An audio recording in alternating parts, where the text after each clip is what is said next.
Good evening, everyone. Thanks for coming out tonight. Before we start our council meeting, we will have a swearing in of the three new elected council members, two new and one incumbent. That'll be done by Angie Honker, our city clerk. And so, Angie, I'm turning it over to you. And Stan, I think you're up first. Stan will be up first.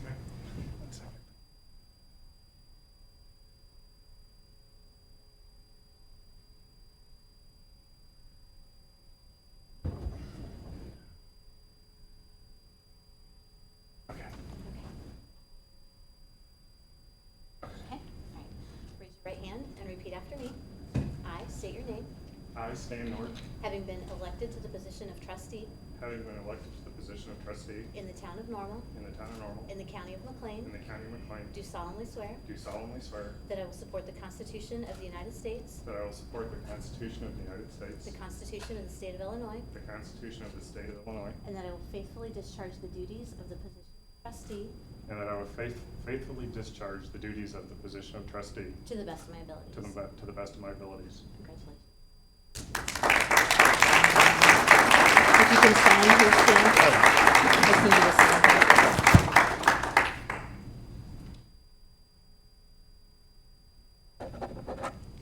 Thank you. All right, Kathleen.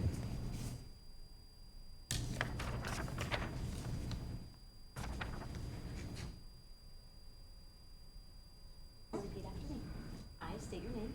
I, Kathleen Lorenz, Having been elected to the position of trustee having been elected to the position of trustee in the town of Normal, in the town of Normal, in the county of McLean, in the county of McLean, do solemnly swear do solemnly swear that I will support the Constitution of the United States, that I will support the Constitution of the United States, the Constitution of the State of Illinois, the Constitution of the State of Illinois, and that I will faithfully discharge the duties of position of trustee and I will faithfully discharge the duties of trustee according to the best of my ability. according to the best of my ability. Congratulations. Thank you.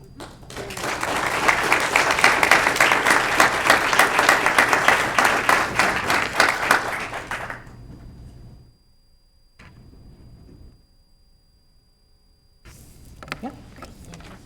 And Karen.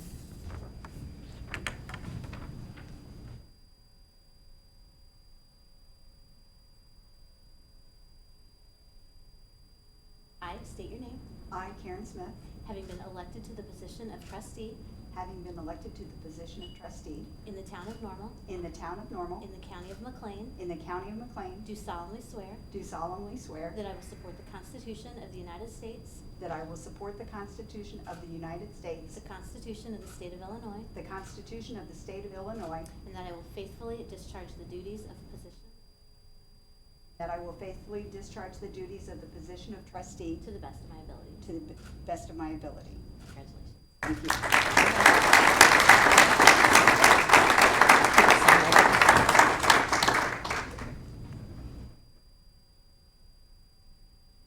There we go. All right. Thank you very much. Thank you.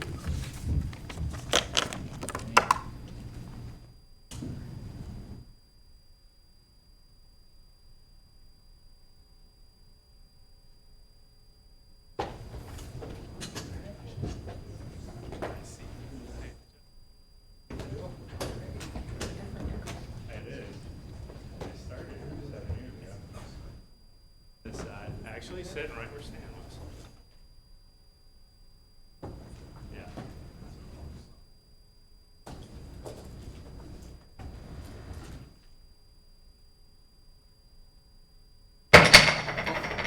Call to order a regular meeting for the Normal Town Council for May 6, 2019. Please call the roll. Mayor Coos. Here. Mr. McCarthy. Here. Mrs. Cummings. Here. Mr. Nord. Here. Mrs. Smith. Here. Mrs. Lorenz. Here. Mr. Preston. Here. We'll begin with a Pledge of Allegiance. I pledge Allegiance to the flag of the United States of America and to the republic for which it stands, one nation, under God, indivisible, with liberty and justice for all.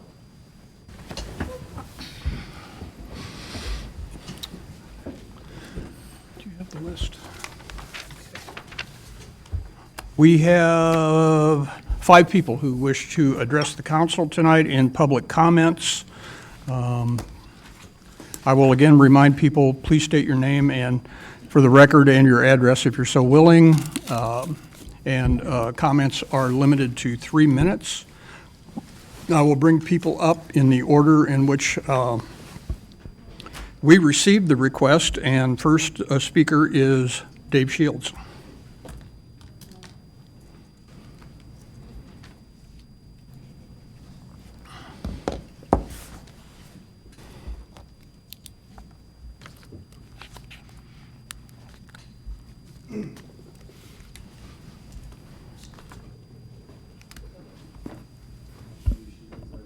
One Broadway in Normal. Mr. Nord and Mrs. Smith, welcome to the council. The seats that you occupy come with a long history of respect for truth, honesty, integrity, and accountability. Accountability that starts tonight. So let's begin. 2 months ago, Stan Nord told the Vedette that, quote, "It is indisputed that Illinois leads the nation in net population loss." Indisputed is not a word, and the U.S. Census reported 5 months ago that New York leads the nation in net population loss.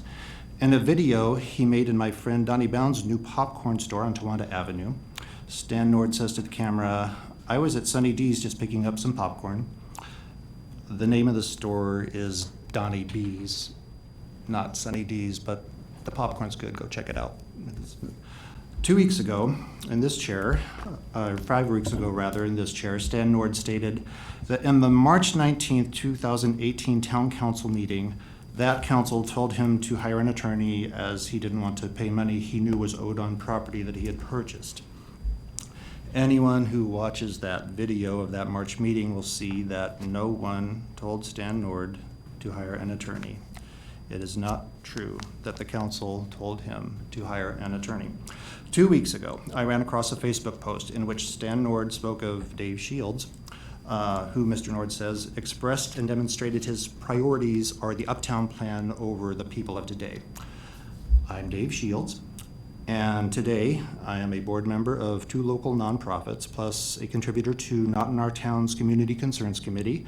I did help inform the town's 2040 comprehensive plan, specifically the sections on humanitarian and social aspects, plus community identity and public places, and I'm still serving on the town's planning commission, helping to implement that plan. But until 2 days ago, actually, I didn't know there was such a thing as an uptown plan.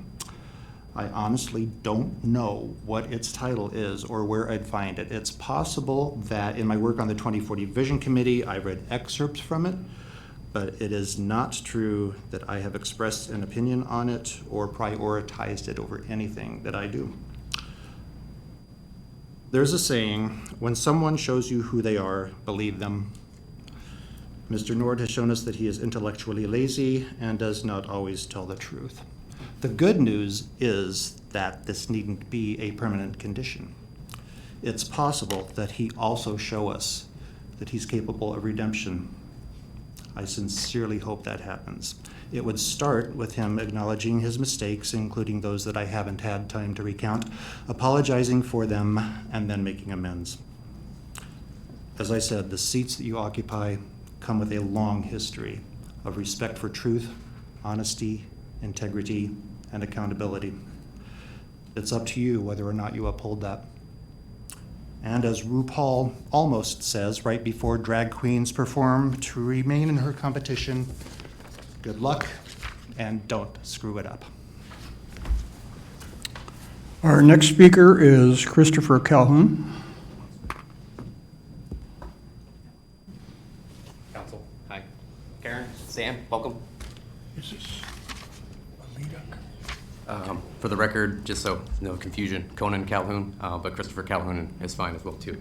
I'm a disability rights advocate for Life Center for Independent Living, and I'm also a resident of the town of Normal. Speaking on behalf of Life Center for Independent Living this evening, I just am here for my executive director as well as everybody else in the community to get it on the record that Life Center for Independent Living wishes to go on record this evening stating that we do not support continued barriers regarding access to transportation in our community. Life still has worked extensively over the past 5 years advocating to remove barriers to the public transportation and to ensure that fixed routes of the public transit are completely accessible. Instead of making progress in removing those barriers, our community is now facing increased barriers for people with disabilities, people with low income, and seniors needing to have access to public transportation. LifeSil does not support, again, does not support a continued and an additional barriers to our accessible transportation, such as, but not limited to, reduction in routes and increased of fares. One council member on your board had stated in an email that he heard that we are in support of these things. However, we must assuredly make sure to let you know this evening, we ask that the town of Normal and work diligently to ensure that no public transit routes are eliminated and no fares are increased until these barriers to access are addressed and corrected at this point in time. I just want to let you know one more time, we do not support the fare increases and the route closures that are continuing to happening in our community and disallowing individuals to have access to public transportation and the fare increases. Thank you very much. Our next speaker is Alita Diggins. Did I get that right? Yes.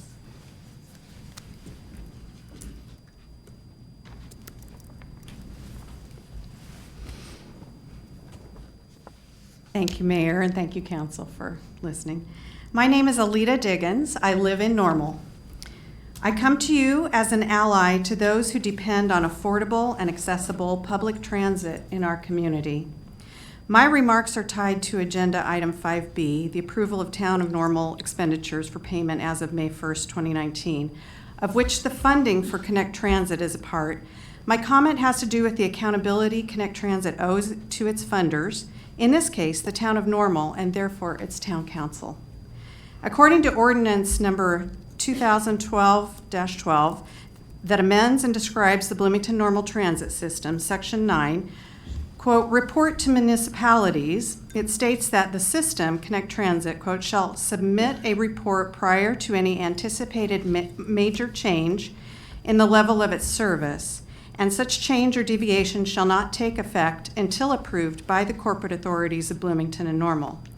The, quote, major change in the level of service here is the elimination of another fixed route. Each time a route is eliminated, it has a ripple effect on people living in surrounding neighborhoods. Eliminating the Olive Road at the north edge of Normal, residents of high density and Section 8 housing are losing what small convenience was offered to them in a once-an-hour bus route.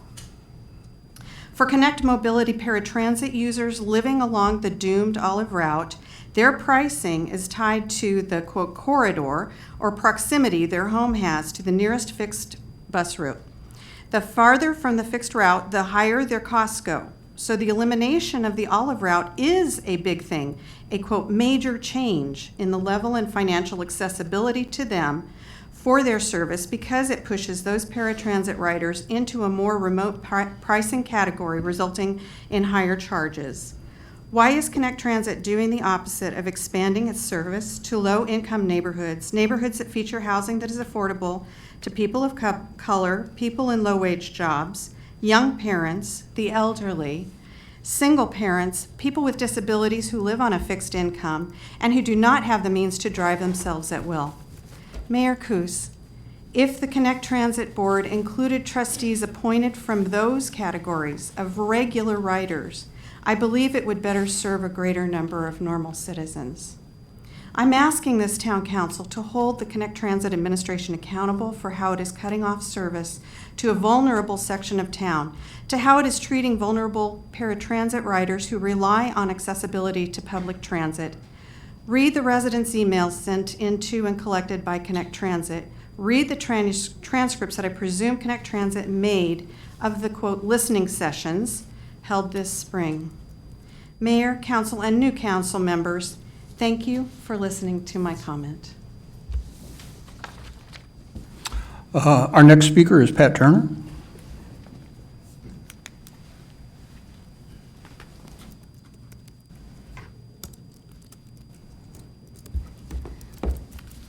Good evening. I'm Pat Turner of Normal, Illinois. And as today was the swearing in of the new elected council members, I'd like to proceed my intended comment with a word of thanks and appreciation first to our Honorable Mayor Cruz and to all of the former, returning, and incoming council members. Your responsibilities are great, your workload is heavy, and I thank you for the service and express my hopes that you will do your sincere best to make this town of Normal a place of vibrant hope and opportunity for all of its citizens this year. With that said, I'd like to address Agenda Item 5B, specifically the proposed payment of $75,158.33 for the Bloomington Normal Transit Capital Operation Subsidy. I highlight this payment as it reflects a financial commitment from the town of Normal to a sector that is near and dear to me and one that is in urgent need of this council's focused attention. In 2015, a comprehensive operational analysis of the Bloomington Normal Transit System was completed. In the years that followed, a series of route changes, eliminations, and eliminations from some of the Twin Cities' densest rental communities ensued, shaking hundreds of riders from the service that they had come to depend on. In 2015, the organization that I work for purchased property in the Twin Cities. We had chosen a location that had 3 different routes accessible within a few feet of our door. And given that our clientele are primarily low income, elderly, and disabled, we found that location to be ideal. Within months of our move, all 3 routes were rerouted. I've interviewed many others like myself who had purchased properties, acquired jobs, or had chosen educational paths based on the then available transportation system, only to find themselves stranded and in a place where public transport is now either non-existent or cost prohibitive. Each year, the ridership has waned and cost to consumers has increased, whether directly or through them having to supplement their bus trips with Ubers and taxis. Navigation has become more difficult as route information becomes less and less visible and accessible. The changes proposed by the 2015 COA have contributed to what seems to be a death spiral of our once much more efficient system, while showing no positive economic outcome for the transit company. I understand that such changes should have first been reviewed and approved by the corporate authorities of Bloomington and Normal. However, I find no record of such approval. I therefore ask this council to consider enacting a moratorium on future route eliminations and fare increases until such a time as the COA can be thoroughly reviewed. Where warranted, I ask that we revisit and even reverse harmful strategies in order to return to a system that truly reflects the mission of a great public transport system and one that serves the worthy residents of this community efficiently and in the spirit of dignity and justice. Thank you. And our last speaker for the evening is Mark Turatelli.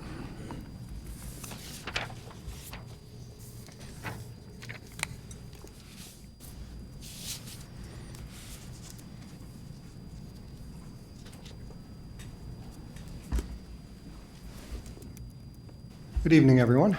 Hope we're all enjoying the nice spring weather, and welcome new council members.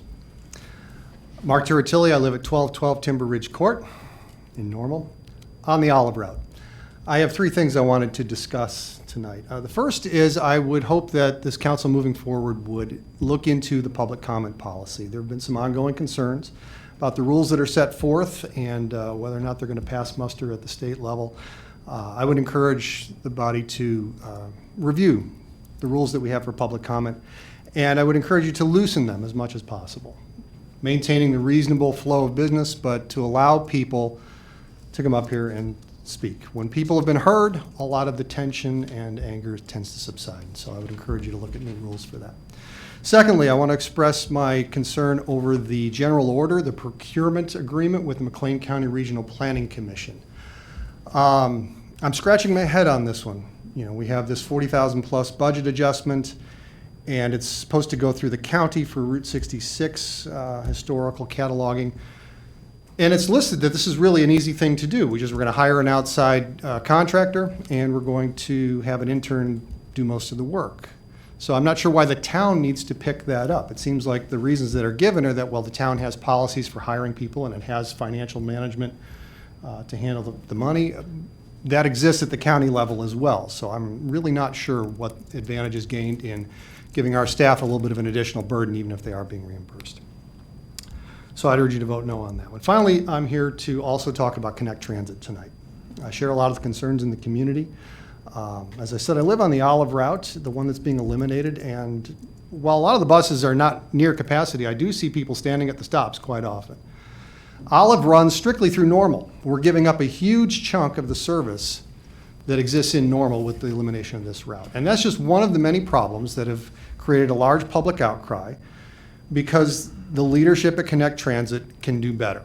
And we have a vacancy on the Connect Transit board for the town of Normal. Chris, I've asked you to appoint me to that position. It's been 5 weeks. We've had 2 council meetings with no appointment. If there's a great person, I'm all for it. But we need better representation on the council. We need people that are going to stand up for the values of riders. I rode public transit for 5 years in Philadelphia. It was my way to work, my way to get around. I rode on every mode they had with a monthly pass. I understand what it means to be crowded, what it means to be late, what it means when the bus is early and you're stuck. So I would like to be on that commission. I believe that I can really help address a lot of these concerns in the community. It's clear that we need to do better. It kills me that this spot is sitting vacant, so I'd like to see this filled soon, either by me or by someone else that's going to represent the values of the community. So looking forward to tonight's meeting. Thank you. We move to the omnibus agenda, items considered routine in nature and would be handled by one vote unless a council member would like to pull an item for discussion. Ms. Cummings? I would like to pull item C, please.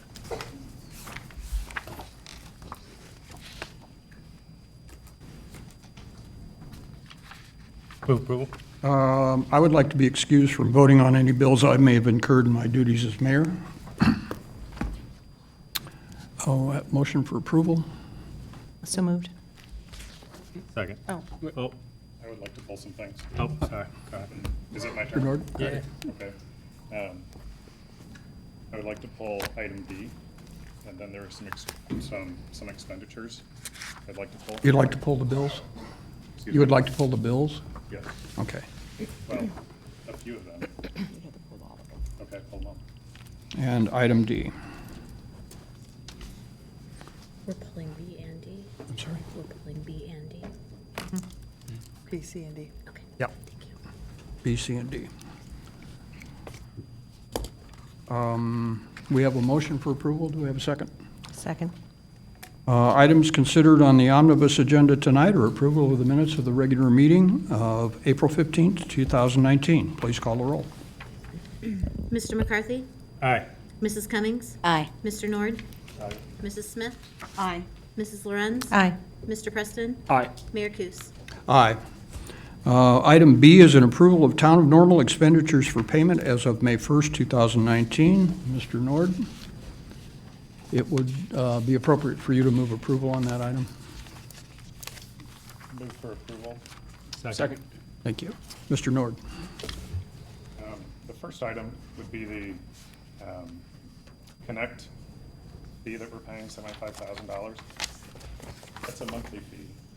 Correct. I'm under the understanding. As several people had talked about tonight, and through my campaign, I was reached out to as well about Connect ridership issues. The Center for Independent Living, when I talked with them, they had informed me of some. Your mic's out. At the How base do of I it? turn it on? Yeah, there you go. Just flip the switch. There you go. Yes. There you go. Okay. So anyway, Connect Transit, as was brought up, they've eliminated the Olive Route. The Olive Route goes 100% through Normal, which all the riders then that are now not able to ride the bus, they're all from Normal. My understanding of how public transportation should be and what it's for is for, first and foremost, for giving transportation for people that can't afford transportation, that may not be able to drive. So special needs, financially challenged, elderly, those are the folks that public transportation, first and foremost, should be helping. But those are the very people that are not getting service. The green route goes through those areas. The landings, trailer park, they lost their bus route. That's one of those areas as well. I know that, well, here, I've got 4 years of letters that Center for Independent Living has sent Connect Transit for the same issues that they talked about tonight, the same issues that were brought up at the Connect Bus meeting here, what was that, 2 weeks ago? The exact same letters, the same issues. This has been going on for years. This isn't something new. People that are getting their ridership taken away are the very people that we should be serving. This is subsidized transportation. This is not transportation for profit. Being subsidized, like subsidized housing, those are the people that need it. If the town is going to be giving money to that, you know, we need to make sure that it helps the very people that we intend it to help. And there's 192,000 people. You know, we should withhold this payment or at least reduce it by the number of people that are no longer being served in the town of Normal. Something needs to happen. Something needs to happen. And I support Center for Independent Living. There are other groups, Mark First, the people that work for Mark First, they too as well. Most of them cannot drive. They rely on this transportation. We need to put the focus back in the priority on our public transportation to the very people that need it. It seems to me like the focus has been the people that can afford to drive but choose not to drive. And that's a shift that we have to bring the focus back to. Can I go to another budget item? The next one is the May rent for One Uptown, which is under the budget for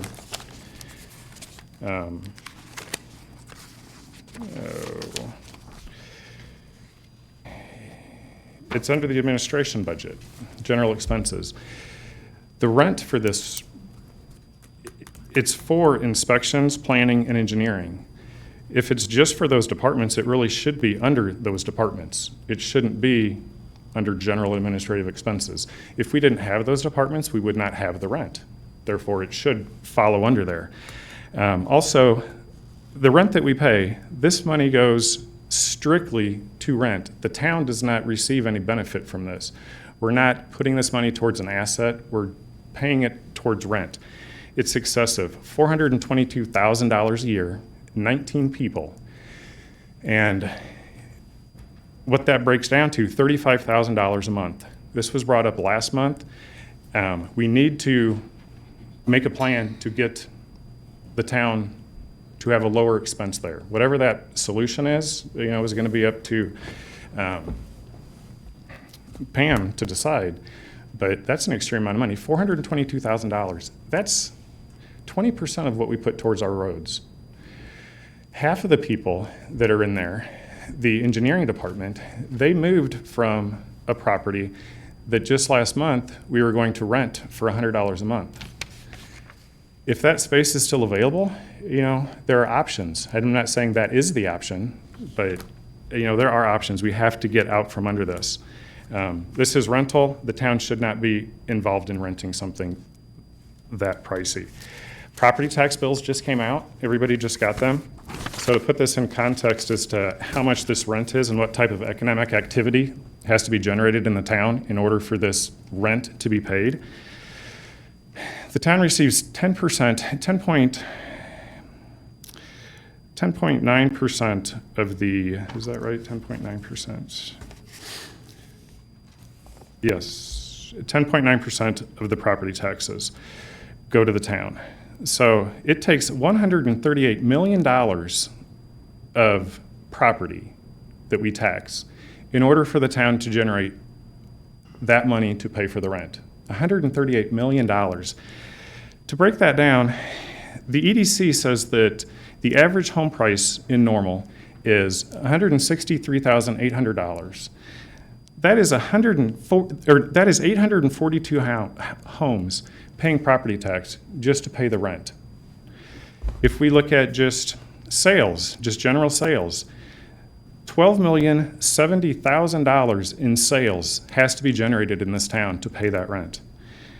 That is a lot. Time is money.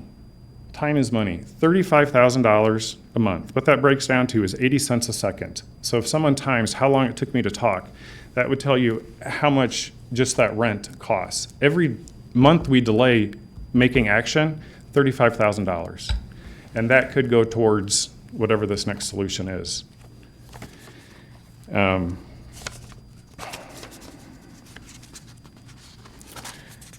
The next item is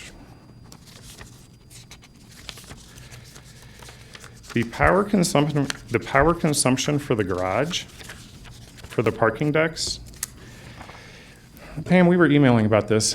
Did you find out if the charging stations, are those something that the town pays for, or are those paid separately? Where's Mark Clinch? I believe they're included, aren't they, Mark? The cost of the power for the electric charging stations is included in the overall cost of electricity power source. I would add, with the exception of the Tesla chargers.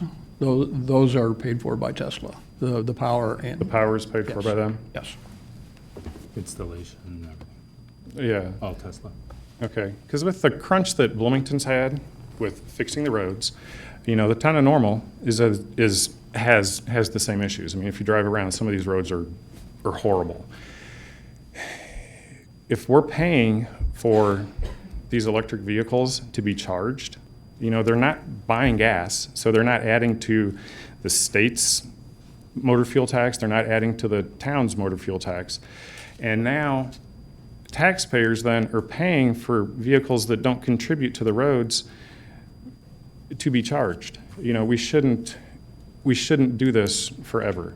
There are other communities, if you look in California, that have put up charging stations where they actually charge people to use. So this isn't unheard of. It's at some point we can't just keep paying for that. And it's during the times of the day when power pricing is higher. I'm not sure if our town pricing policy is that way, but we shouldn't be subsidizing that. And the other things that I need to communicate with Pam more to find out if they're really an issue or not an issue. I just don't know enough about them. Let me address the power charging. That was discussed at length when we put those chargers in. And do remember that I'm not sure how many electric vehicles the town has. I think it's 14 electric vehicles who charge in the uptown parking deck. So I would say, I can't give you a number, but a significant amount of that is being consumed by town vehicles. Sure, so we could put a lock on the ones for the town vehicles. We looked at charging and the cost of putting card readers and connecting wirelessly the chargers ended up would be more than the electricity that was being consumed by our estimation. Now, that's something we can look at again, but that was our finding when we put those charging stations in. Now, as electric vehicle use increases, and it hasn't that much in the community, electric vehicles are still about 2% of the vehicles on the road today. So your point is certainly worth a look. There's no question of that. But don't think that we're giving away 100% of that power. Sure. The power bill comes to about $78,000. Is that what it is for the two buildings? Per year? Per year. I don't know that off the top of my head. I would Sure, have to add that up. but as long as we look into it, we're not going to make the decision tonight. Sure. Further on this item, Ms. Cummings and then Ms. Smith. Yes, I will kind of begin my comment stating I'm probably one of those people who, when I'm done campaigning, I am done campaigning. I have not campaigned over the last 2 years. I govern. I'm stating that because I do things for the betterment of our town. And I don't feel like I need to toot my horn or that I need to share everything. But I think it's time that I share a little bit of information, if I may have the privilege. So, you all have this misconception that nobody cares about our community, that nobody is doing anything about your concerns. I have been meeting and will continue to meet concerning the Olive Line. Ms. Pam Reese has been aware of that, as well as Mayor Coos. We are looking into options, not sure what they will yield immediately because some of these things take time. The reason why Olive Line was removed was based off of a study that they did about 5 years ago, and that was the recommendation. We do understand times change, our community changes, and this dispels another myth that I hear, that we've actually grown, and that's another issue. We are very concerned about what's going to happen in the Orlando area as well as near Bridgestone. So those are two specific areas that there's a lot of attention to. But once again, I am not campaigning, so unless you ask me, you may not know. I'm not going to stand and campaign. I'm governing. I'm making sure you have what you need. As it relates to some of the fare increases, there's still conversation. I'm going to be honest. I'm not sure if we'll be able to do a lot because when Connect Transit didn't have a budget for 2 years, they refused to do the increase at that time, which was much needed then and could have been higher than what they're recommending at this time. What I did find after doing a review of 10 other cities that are comparable to ours will actually be in coordination with the cost that they have in those cities. That also includes in Iowa, Cedar Rapids. I looked into, I want to say Jacksonville, North Carolina, just to name a couple of them that I could think of off the top of my head that have similar transit systems, roughly the same amount of lines. It was very hard to find. One of the things that is great about our system is comparable cities have less lines available than our city does. Another interesting thing is that Connect Transit is not ran through the county. They are an entity that reports to the state. So we have some very interesting dynamics that are different. And so we have to find out what works for our setup, what works for our community to make it better. This will take time. Once again, I'm not campaigning, but since everyone wants to know what's going on, I would like to share that information. So there are conversations being had, there are things being done to address those issues. I apologize they're not going faster, but we hope to have some resolve in some of those issues as soon as we can. We are also aware of some of the Connect mobility concerns. We're looking into that as well. One thing to consider that is new, I'm not sure how available it is at this time, but the use of your medical insurance or Medicaid to provide, to cover rides. A lot of those rides are covered, so that is something to take a look at. Something else that is that we are looking into is what alternatives and what are some of the other options that we're seeing. Some of those things I'm not willing to share right now because there's still further research on how that happens, how that works, because it may include other governmental entities, and I do not want to put anybody in a hot seat right now. But those are things that are being done. I believe if our community would be more about asking, and if you elect us to a position, trust us to ask us the questions and not be accusatory, I think we can go a lot further together. I don't like the attitude that has sprung up within the past year where people are accusatory. I can tell you, if you put me on an email blast, any of us could answer. If you send me something directly, anybody who sent me directly an email has gotten a response. If you called my phone, you've gotten a response. So let's be less accusatory and work together. We are a community. This is not about finger pointing or taking the moment to tell people what they've done wrong, but join in and find out, how can I be of help? What are you doing? What can we do next together? That's what makes a community. Thank you. Ms. Smith? Stan and I were both at the Connect Transit meeting a couple of weeks ago, and Mike McCurdy, who chaired that meeting, I thought was very respectful to the people who were there. He extended the comment period to allow everyone who expressed an interest in speaking to do so. And while he was mindful of a time limit, I lauded him for recognizing that one gentleman suffering from Parkinson's and struggled to express his thoughts was given all the time he needed to speak. So I felt like it was a very worthwhile exchange of information that occurred at that meeting. Mike announced that Connect Transit would be forming a working group to look into some of these changes that have been proposed and to revisit some of the information that led to the recommendation to modify the routes, and also made a commitment that disabled individuals and low-income people that are directly impacted by these decisions would be involved in that process. And he is in the process of forming that committee. So I urge anyone who might be interested to reach out to that board and express your interest, and by all means, even if you're not serving, to be involved in the process. One of the things that a friend who I know through my daughter's situation had some real frustration over is the fact that her son has Down syndrome. He is working now, but as many individuals do who are disabled in that manner, their ability to work is limited to a few hours a day.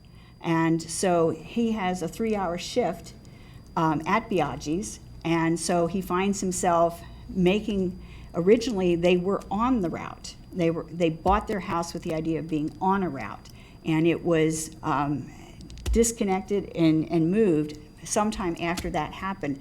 So she had to appeal to get other services provided to him, and he is more than capable of accessing a regular bus route. But because of these changes, he's now using the more expensive Connect Mobility services, which doesn't really address the issue of removing the services. And another thing to understand is that when they talked about doubling the rates, most disabled individuals, if they're fortunate enough, after age 18 are receiving SSI disability that amounts to $750 a month. It's slightly increased this year, which equates to I did the math on another page. And I want to apologize to Sister Cyril, who never forgive me for not doing it in my head. $9,000 a year is his source of income. Now, if he works, many of them work at minimum wage jobs. And so, in essence, when the fare is being doubled, what they're looking at is the amount that they're paying to transport them to and from their place of employment is basically consumed by transportation cost. And so, it is, of course, a frustration. Also, anyone receiving disability income of this nature and who later qualifies for expanded state services, the state is entitled to take back any subsidy they receive, and all that is left to that individual is $50 a month for personal care of any kind. That has to cover clothing, that has to cover shoes, that has to cover haircuts, any kind of joy in life that they might have. That is supposed to come out of $50 a month. But if they work, they get to keep a portion of that salary for their personal expenses. This is why it matters. And this is why I was happy to hear that this individual may be involved in that working group. And I just hope that everybody will recognize that this should be about what is needed, and to recognize that while there are costs involved with transportation, when we have on the agenda tonight a motion to provide sales tax exemptions to Brant Industries that on their own websites. We'll have a moment to talk about that. Let's stay on topic here. just to say that if we're talking about saving money for low-income people in the same meeting that we're talking about concessions to a billion-dollar company, I think there is a question of where our priorities lie. Ms. Lorenzo. Yeah, I would like to just weigh in with a comment very briefly on Connect Transit, but then move us to the issue of the bills themselves. I too had a very productive and somewhat lengthy.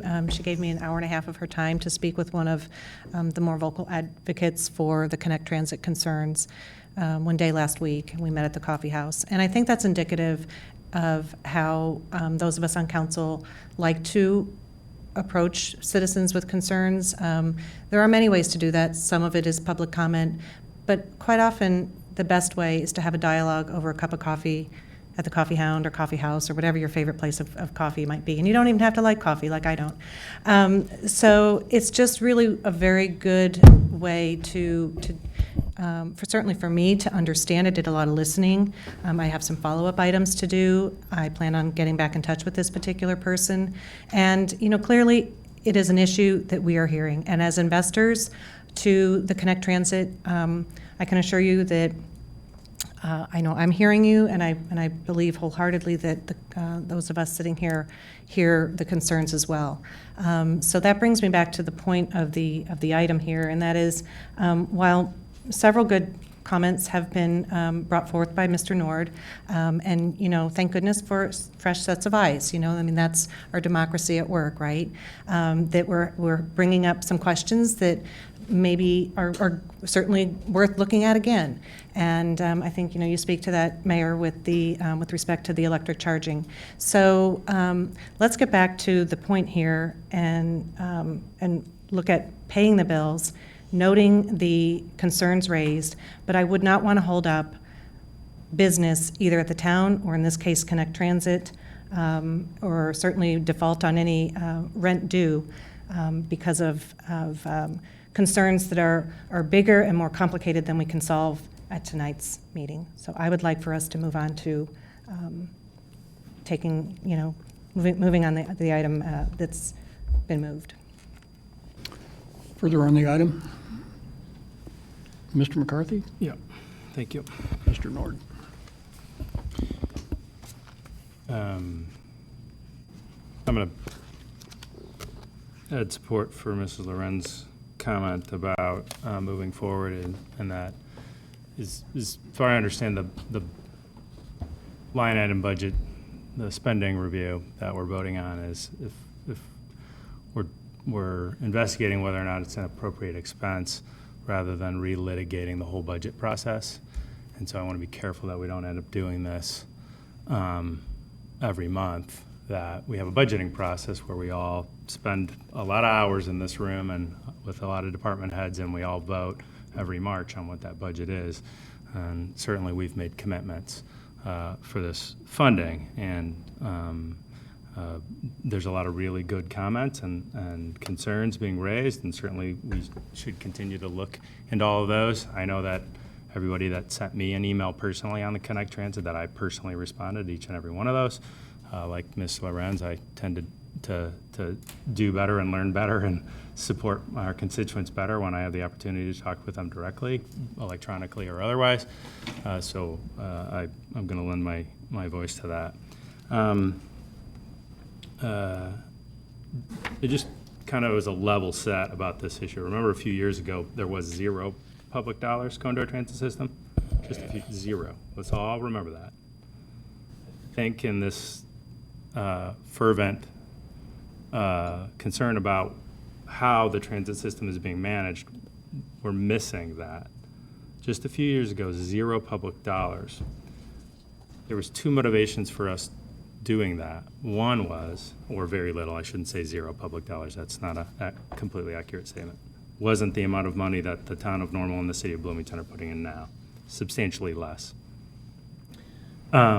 We did that for two reasons. One is, I know we, in our conversations in strategic planning, and I'm assuming on the other side of Division Street, we felt as a community that it was important to fund this at a higher level because public transit is important.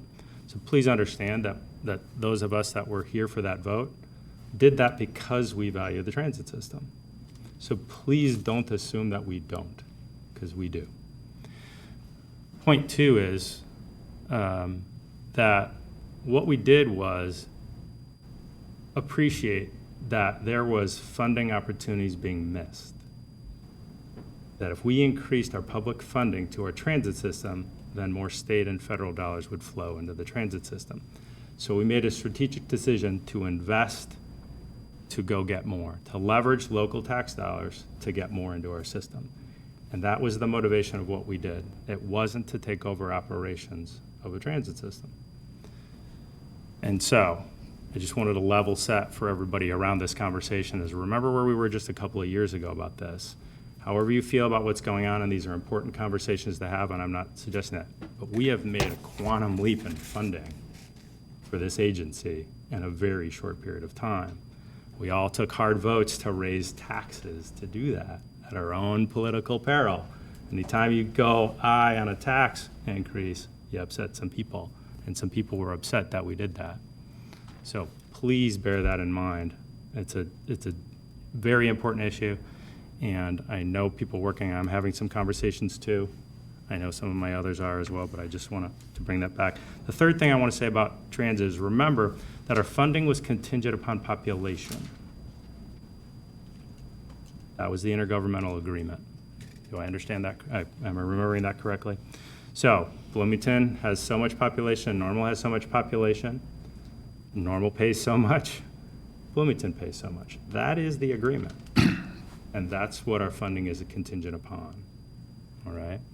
That would be a 60-40 split, just to. Thank you. I was going to say it, but I don't always remember all the numbers exactly correct, so forgive me if I don't always state them. But that was it. So as a how we did and why we did what we did and how we got here today, I'm frankly, I don't mean this flippantly in any way, shape, or form, but we're having a conversation, a difficult conversation about how we're managing transit system that we now get to have because there's more money in the transit system. Please be patient with the transit system. There's more money in the transit system, they're working on it. And I know they are. So if you'd allow me to have those comments. I don't support, and you won't see me vote up here, to politicize and make political our transit system. I will not do that. I will not support turning funding into a political game. I will not do that up here. So if you're looking for that out of me, I'm going to disappoint you. I will not support making funding a politics game. We made it a policy decision and a budgeting decision, which is our responsibility up here, not a politics game. So you won't see that out of me.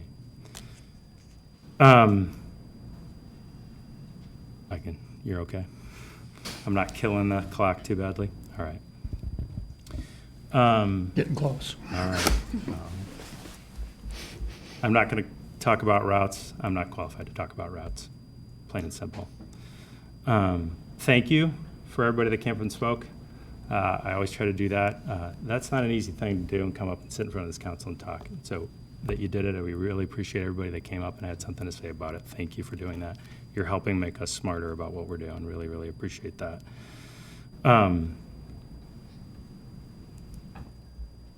Catch up in my notes here. I've got more to say on the bills and the budgets, but I'll let those go for another time. Yep, you're welcome. Mr. Norton?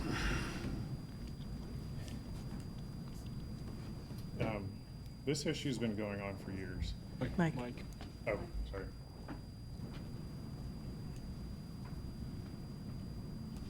There we go. This issue has been going on for years. I don't think it's right for us to kick the can. So I'd like to make a motion that we have Connect come in within, say, 30 days and sit down and address the council and tell us what they're doing for all the public issues that are out there. I mean, let's give them a timeline when they need to come in and talk to us.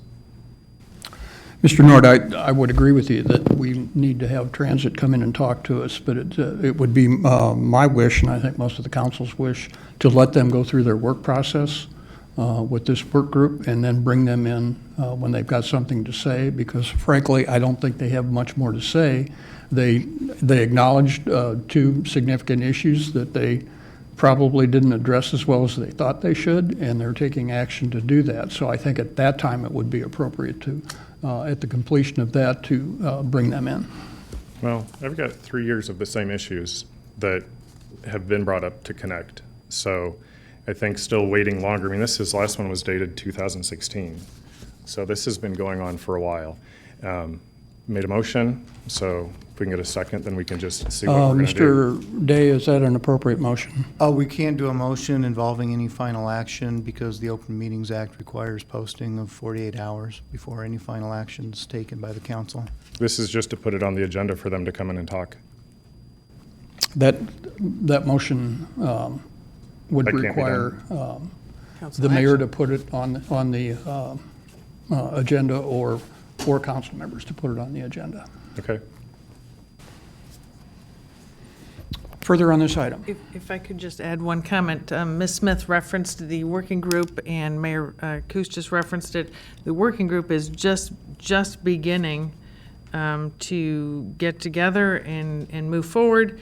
And I just wanted to announce that Connect Transit has posted that the first meeting of the on the working group for people who are interested in participating in the dialogue is scheduled for Saturday, May 11th from 11 a.m. to 1 p.m. at the Normal Public Library. So they are looking forward to moving forward with their first meeting this Saturday. They encourage anyone who has an interest in participating in that dialogue to attend.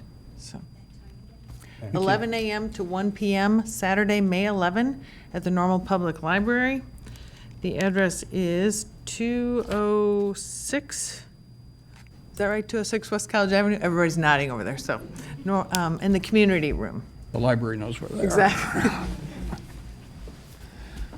And Mr. McCarthy. Sorry. Thank you. Briefly. An example was used of $10.8 million in property value to generate money. To be clear, I'm sure it was just an example. To be clear, we're not using property tax to pay for this, for transit funding, just so everybody in the room hears it out loud. We are not using property tax dollars to fund public transit. We pass a sales tax increase to fund it. So nobody leaves this room, or we don't get that printed in the media that we're using property tax to fund transit, because we're not. Just want to make sure that was clear out there.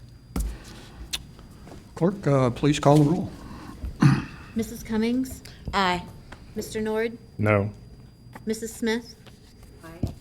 Mrs. Lorenz? Aye. Mr. Preston? Aye. Mr. McCarthy? Aye. Mayor Coos?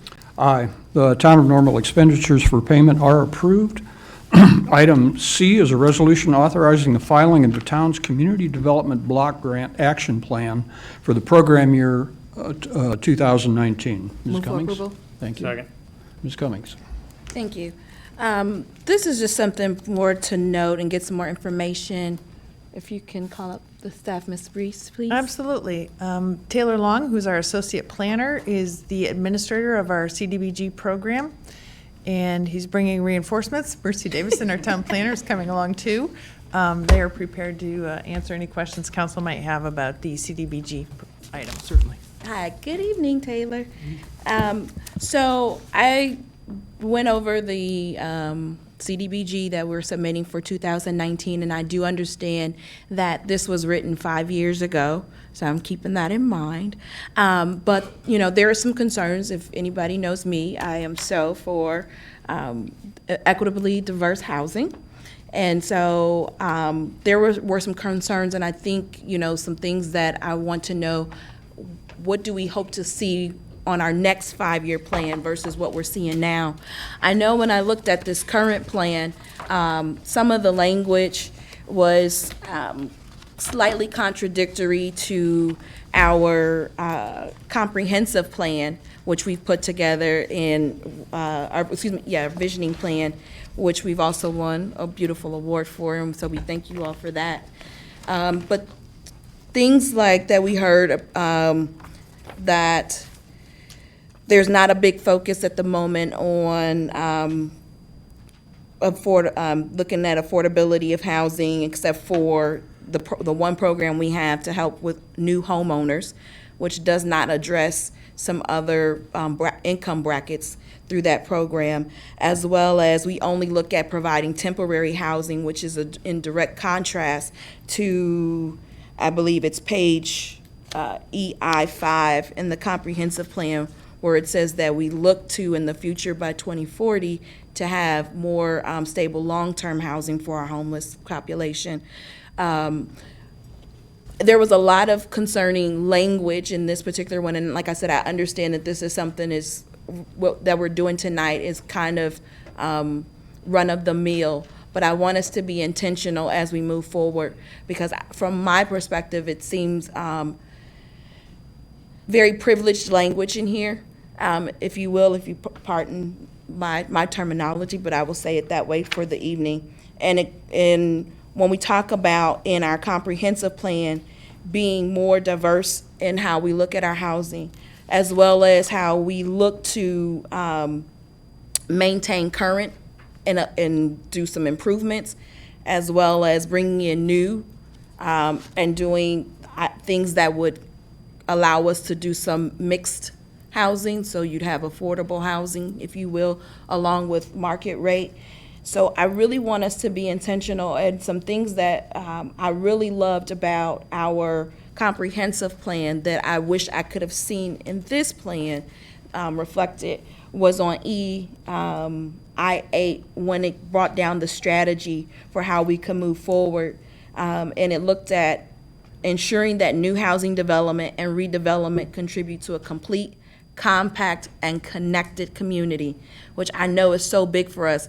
And when you talk about, we spent all this time, about an hour, on transportation. How you also address some of that is when you start to bring people together in one centralized area for the good. You have easier access to grocery stores and pharmacies and everything. When you start to bring that's why mixed developments are working so well, especially in cities our size and larger at this particular time. The next thing was preserve and improve the existing housing stock that we have. And so there's nothing in this current CDBG that addresses that. And I don't want us to wait till we get to 2040 to try to work on the vision. And guarantee access to high-quality, supportive, and affordable housing. And that, for me, that's every income bracket. That's also looking at our aging population and making sure that they're able to afford housing and find something suitable for them at that time. So if you can just share what is the vision for our next 5 years, are these things in the forefront of your mind, so that I don't look at this again when we come to 2020. Sure. Yeah, I can speak to a bit of that. So, as you said, this is kind of it's the fifth year, the final year of our 2015-2019 consolidated plan, and you noted accurately that it's a bit antiquated, I guess. It was right for the time. There was a robust citizen participation process, and stakeholders were brought in. The United Way ran a community needs assessment at that time. The priorities you see reflected here were priorities determined at that time about 2014, 2015. So this is kind of just, as you said, in a bit of a sense, kind of a bit of business as usual, in that we're approving just the final portion of this plan. So we had to look to come up with carry through programs that were either planned out originally in 2015, or just use those plans.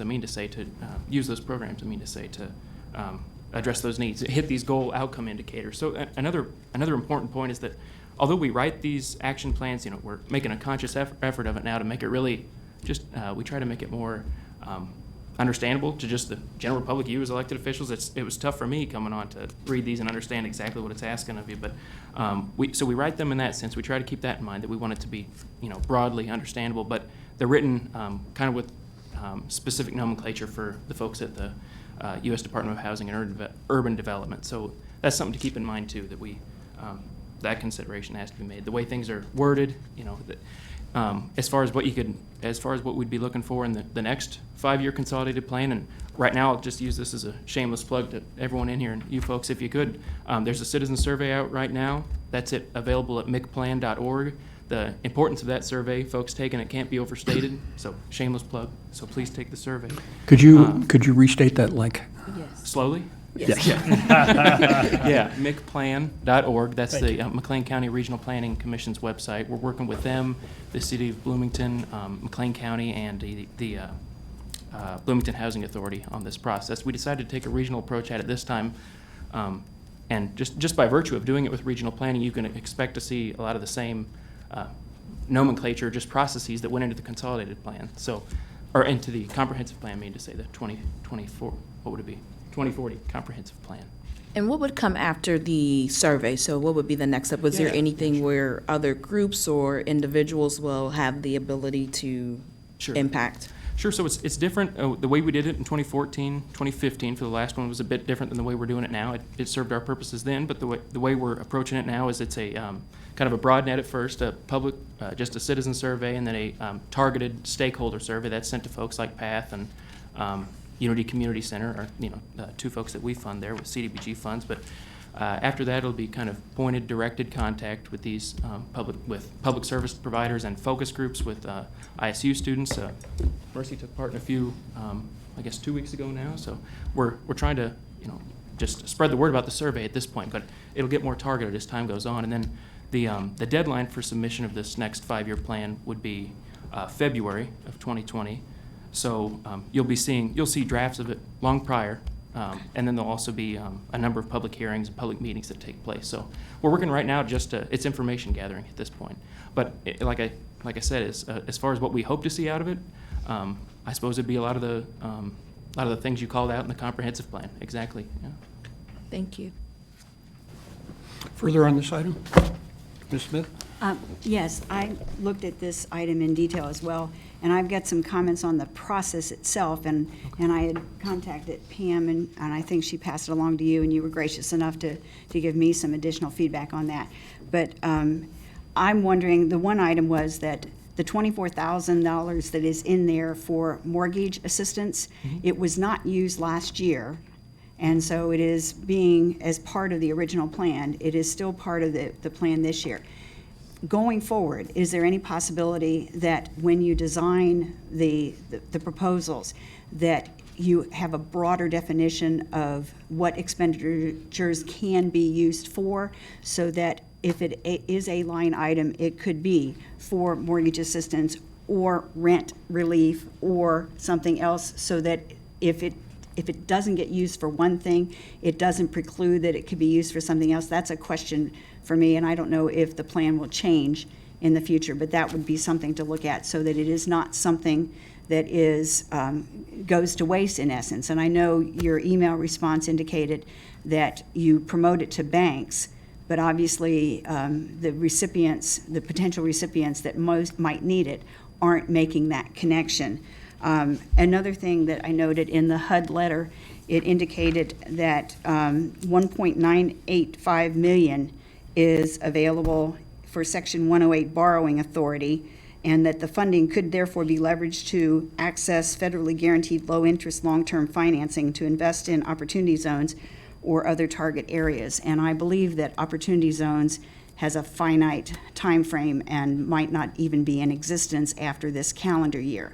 But just going to the process itself, that parts of the plan and parts of the citizen participation mandated that stakeholders are to be involved in the entire process of identifying needs and then prioritizing them. So I would hope that if that kind of dollar amount is available, it would be a potential that could be discussed as something that the stakeholders might consider.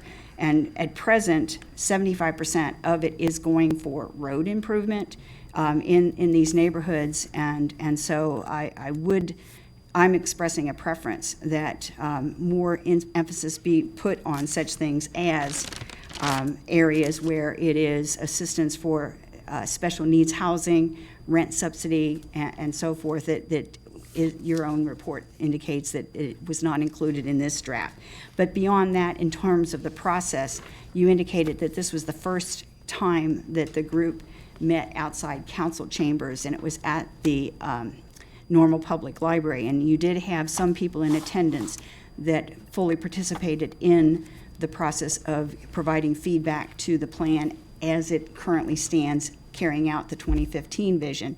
But the plan documents themselves also say that there should be more effort at outreach, and I would just like you to make more of an effort to connect with the stakeholders and go into the community centers at apartment complexes, at the recreational center for seniors run by Normal Township, and show up at rehearsals for Penguin Project, or last week there was a meeting for puns for families, and they filled the crowd. There's a huge interest, but with individuals so busy, your own documents say go where the people are instead of asking them to come to you. And as far as getting the notice out, you know, the sources used were the Normalite, the web pages, and Facebook, and Path Crisis newsletter. But if you're not in a crisis, you may not be using the Path newsletter.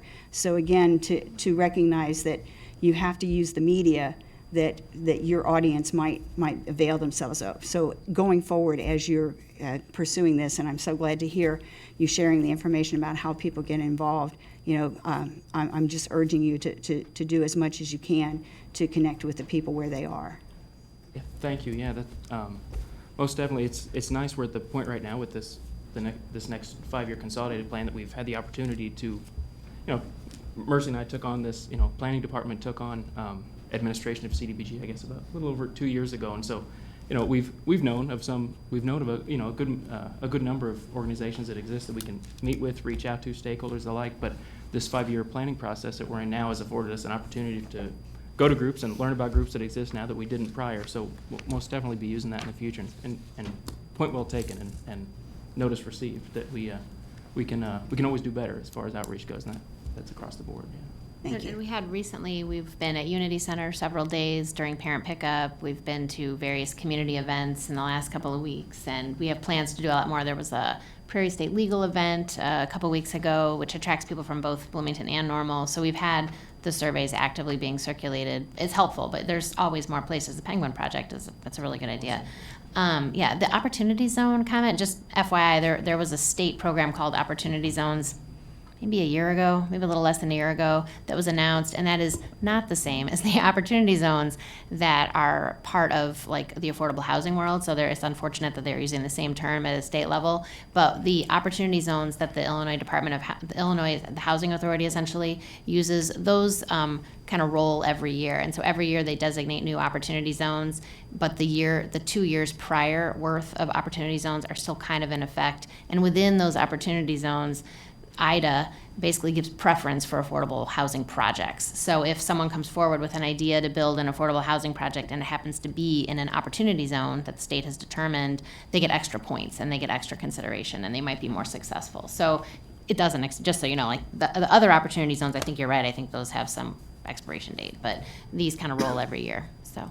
And maybe to hit on your, I think, initial point there about down payment assistance, the difference between what's considered unallocated carryover and just carryover from, so that the funds that are programmed for 2018, 2019 for down payment assistance will carry over as such. And it was an odd year in that we promoted it, you know, more robustly than any year prior.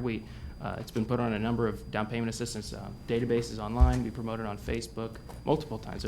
And it's had a great amount of interaction. I've fielded a lot of calls from lenders and applicants too, or folks that just happen to see the Facebook ad or posting and replying. It just has come to fruition for some reason or another. But those funds will be carried over, and to change them or to recode them, for other, lack of a better term, to serve maybe rent relief or something like that. That's really something we couldn't do within this final year.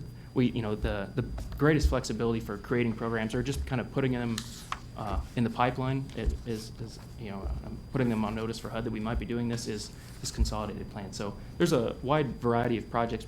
You try to keep your consolidated plan broad so that you can pinpoint different projects as needs arise, or just to give yourself some flexibility. And CDBG is it's quite a Swiss Army knife when it comes to funding. There are some pretty, stringent restrictions and reporting requirements and the like, and some pretty finite timelines for submissions of plans that we talked about earlier. But you can do a lot with it, and you just like to keep yourself some flexibility with this 5-year plan. Thank you. The other thing I'll just add to Ms. Davison and Mr. Long's comments is the time is right to have this conversation, because between now and February, we'll be working with City of Bloomington Regional Planning and such for the community's next 5-year plan. In regard to the down payment assistance, I think last year not spending those dollars was an anomaly, because ordinarily those funds are very popular. So I don't know what happened last year, but hopefully it'll become, in 2019, 2020 fiscal year, it'll be popular again. We want people to take advantage of those dollars. Once we adopt the action plan, the flexibility is a little bit limited. So we can only build in so much discretion into the programs.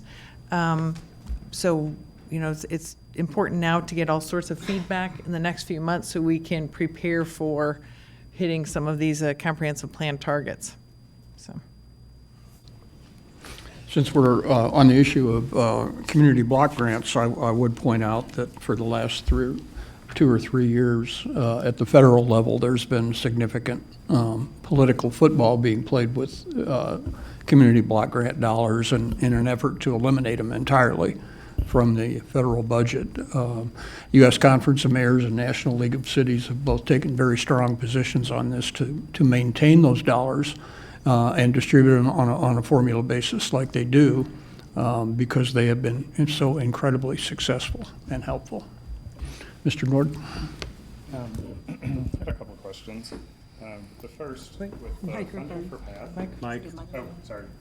He's going to think his name is Mike. Probably best I'll just get used to this. Probably best just to leave that on the whole time. Yeah. A couple of questions. The first, for the payment to PATH, it's my understanding, or yes, I've been told, that PATH it represents 3 counties.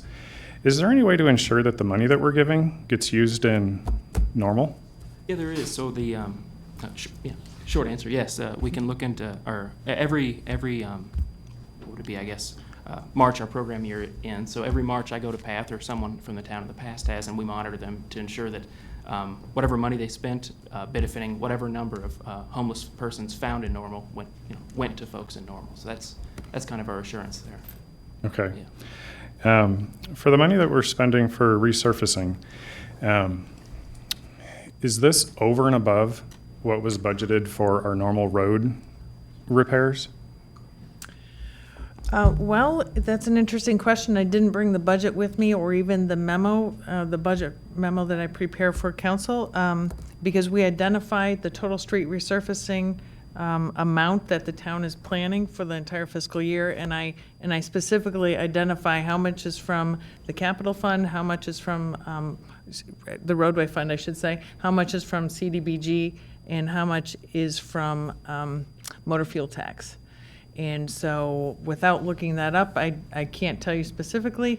I don't know if Ryan could remember off the top of his head, but and then we share that whole total with council, but we do identify what the sources of funds are. And maybe for clarification to City Manager Reese's comments, is that the numbers you would have seen or that are programmed into that budget, just because HUD has a funny year, and if there's a federal government shutdown or something like, their calendars get pushed out that much further. But maybe the numbers you saw or what is true, the numbers that you would have seen in the budget that was programmed back in, what month would that have been, I guess? March was adopted, council reviewed it in January. Yeah, so it would the numbers you saw there would have been a little bit different, because we finally know our grant amount, and that's why we're here now. So we kind of guesstimate what that number is at that point, and then bring it here formally for adoption. So it may look a little different. It very likely does, yeah. Okay, so that means then that the number that we're putting, or the amount that we're putting into our streets, it's not just coming from motor fuel tax, it's coming from this source as well. So I'll just need to make sure that we update that. There are a variety of sources, sure. There's, for capital projects, there's motor fuel tax, the roadway fund, and community development block grant dollars. But then, of course, there's a lot of things that we do in-house as well. So in terms of roadway maintenance, So Okay. that would just be general fund dollars. Sure. So we'll have to sidebar and talk about that one later. So another question then, is it too late for different groups to talk with you about how they would like money to be spent in these areas or in these neighborhoods? But it's never too late. I mean, we always want to work work with folks and hear from that. But I would say that it's like Mrs. Reese kind of spelled out. It's kind of, we're kind of locked in. Once this is approved here, it's pretty. It's awfully difficult to change what's planned for 2019. But we want to hear from folks about what they think for 2020 moving forward. Oh, perfect. Then let me just give you something that was told to me. There were two things. One, if you close your eyes and just imagine this, somebody is on the bus stops, they want to get off. They take their cane and they step out, and the first thing that they touch is the grass in the ditch. There are bus stops like that. So if we can put some money towards making like some safe bus stops, to help people like that, I mean, that's just heart-wrenching whenever you hear that. And if we can use some of this money for that, I would love to put you in touch with the folks over here that could point out these places that, really need the money more than, my street that may have just a pothole. Would be happy to, most definitely. And I'll add, just as a caveat, is that we're restricted in the areas that we can spend CDBG funds. They have to be low to moderate income census tracts. So that's Sure, which they could probably work with. Which Right. a number may be, and then also that that back in 2016, the town did fund the creation or the installation of 12 bus stops and bus shelters only in areas that are low to moderate income. Yes, which actually brings up the second thing that they mentioned to me. So, and I went out and looked at this today after they had mentioned this. So, folks that have the mobility devices, there are different size mobility devices. It's not just the small ones that you may see at a hospital. Some folks have very, very large ones. Some of these shelters, they're too small for them to get into. So if you go out and you watch them, they're on the sides. They can't get in there, which is great on a day like today, but when it's raining, those things too, if we can use this funding to help them as well, again, talk with the folks because. Certainly, yeah. Yeah. Yeah, most definitely will. Thank you. Yeah. And I can say that every year during the budget preparation process, staff has conversations with Connect Transit and all of the funders that are all the recipients of community development block grant funds to find out what their needs are and if there's anything that we can do that fits in with our program. So we have those conversations every fall with every one of these agencies, Connect Transit included. Yeah, So. we just need to include other agencies because they've got 3 years of the same Well, request. they've got the time the next couple of months Okay. to give us their opinion on the next 5-year plan, and so hopefully we'll hear from them and get this put together. Further on this item? Please call the roll. Mr. Nord? Is there a motion? Yes. Aye. Mrs. Smith? Aye. Mrs. Lorenz? Aye. Mr. Preston? Aye. Mr. McCarthy? Aye. Mrs. Cummings? Aye.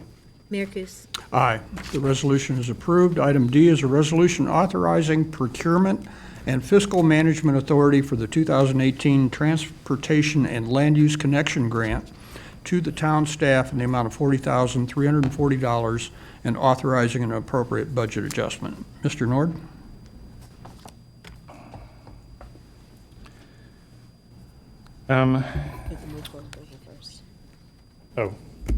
Move to approve or move to? Yeah. I would like to talk about it. You have to move Okay, approval. move to approve. Second. Now go.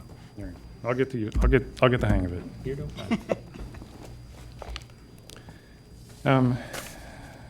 For this one, as Mr. Taratelli mentioned, it just seems kind of awkward that Normal would be taking the lead on this. In the notes, it says that the assumption was that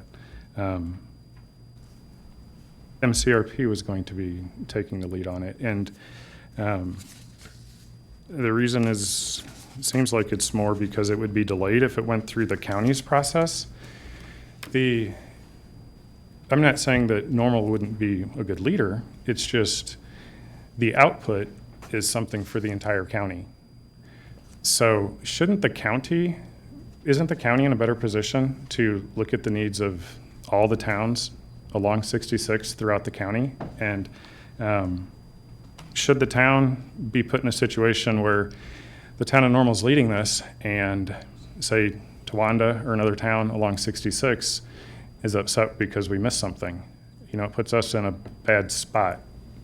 The other thing that kind of threw me off was there's a lot of passionate people that are into history and writing historical books in the county.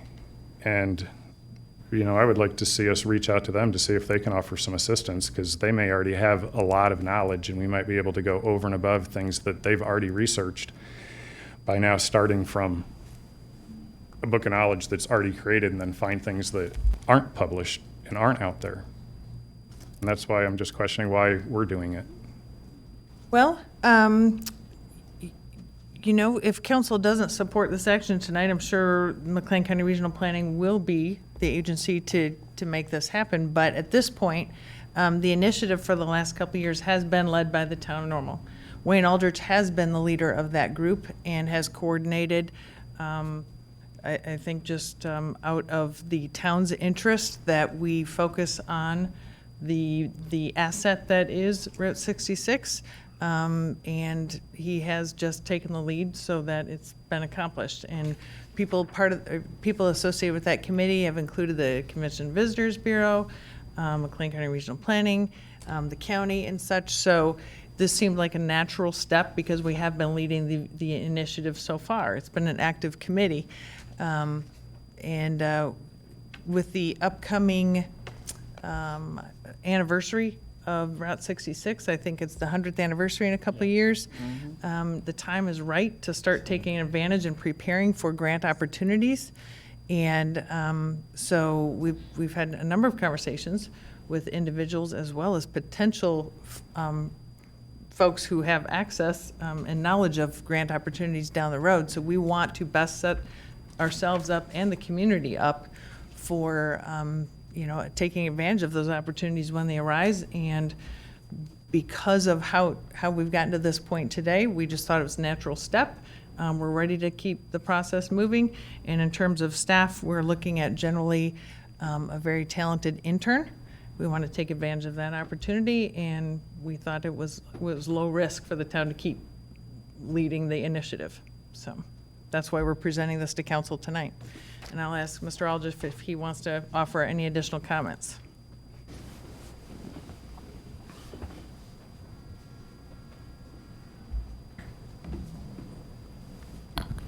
Yes, just related to the research, what you said is true.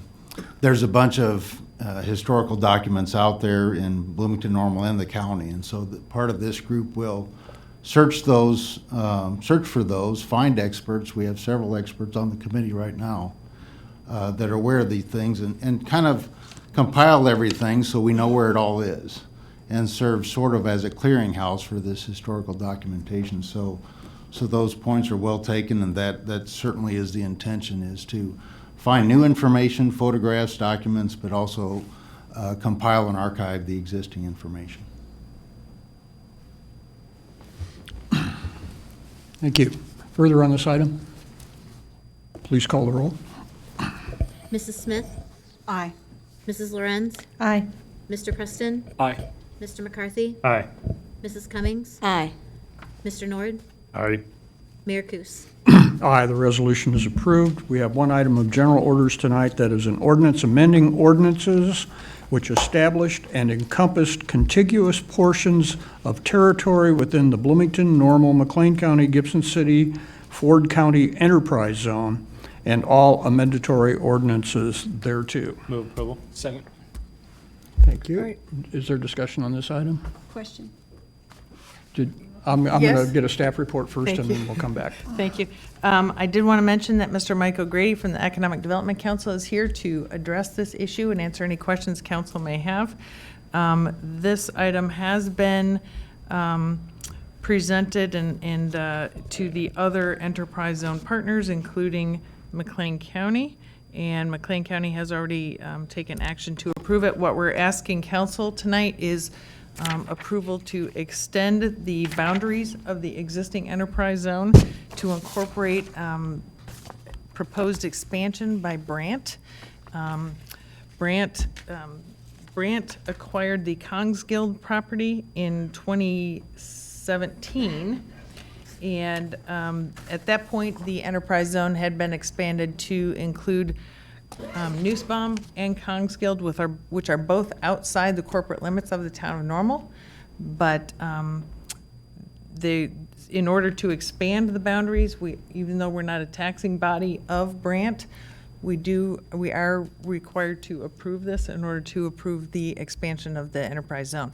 So I'll ask Mr. O'Grady to come forward, and he'll be prepared to answer any questions council may have.